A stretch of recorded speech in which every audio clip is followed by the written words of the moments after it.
નમસ્કાર, આપ જોઈ રહ્યા છો શિનોર સમાચાર ન્યૂઝ. હું છું મેઘા અગ્રવાલ. જોઈએ સમાચાર વિગતવાર. આમોદ ખાતે સમસ્ત આદિવાસી સમાજ દ્વારા વિશ્વ આદિવાસી દિવસની ભવ્ય ઉજવણી કરાશે. સમસ્ત આદિવાસી સમાજને મોટી સંખ્યામાં જોડાવા ભાવભીનું આમંત્રણ આપવામાં આવ્યું. આમોદ ખાતે આગામી તારીખ 9 ઓગસ્ટના રોજ વિશ્વ આદિવાસી દિવસની ભવ્ય ઉજવણીનું આયોજન સમસ્ત આદિવાસી સમાજ દ્વારા કરવામાં આવ્યું છે.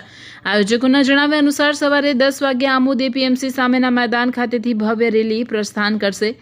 રેલી આમોદ ચોકડી, બિરસા મુંડા સર્કલ અને ડોક્ટર બાબા સાહેબ આંબેડકર સર્કલ થઈને મામલતદાર કચેરી ખાતે પહોંચશે, જ્યાં કાર્યક્રમનું સમાપન કરવામાં આવશે.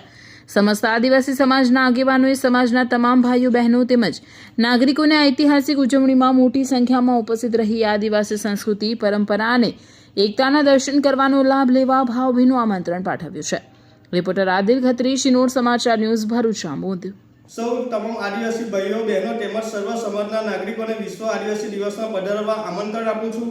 વિશ્વ આદિવાસી દિવસ નિમિત્તે 9 ઓગસ્ટ રોજ સવારના 10 વાગે આમોદ ખાતે ભવ્ય શોભાયાત્રા આમોદ એપીએમસી માર્કેટ પ્રસ્થાન કરશે. ત્યારબાદ આમોદ ચોકડી, બિરસા મુંડા સર્કલ, બાબા સાહેબ આંબેડકર સર્કલ થઈને મામલતદાર કચેરી પૂર્ણાહુતિ પામશે.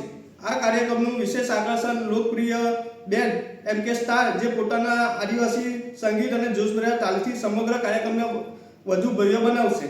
હું આપણા માધ્યમથી તમામ આદિવાસી ભાઈઓ બહેનો, યુવાનો, માતા બહેનો, વડીલો તેમજ સર્વ સમાજના લોકોને અપીલ કરું છું કે પરિવાર અને મિત્રો સાથે મોટી સંખ્યામાં ઉપસ્થિત રહે અને ઐતિહાસિક ઉજવણીમાં સહભાગી બનો. આ કાર્યક્રમને સફળ બનાવો. સાથે તમામ મીડિયા મિત્રોને પણ વિનંતી કરું છું કે તેઓ આ પ્રસંગમાં સહભાગી થવા વિનંતી. જય જોહાર, જય આદિવાસી, ભારત માતા કી જય, વંદે માતરમ.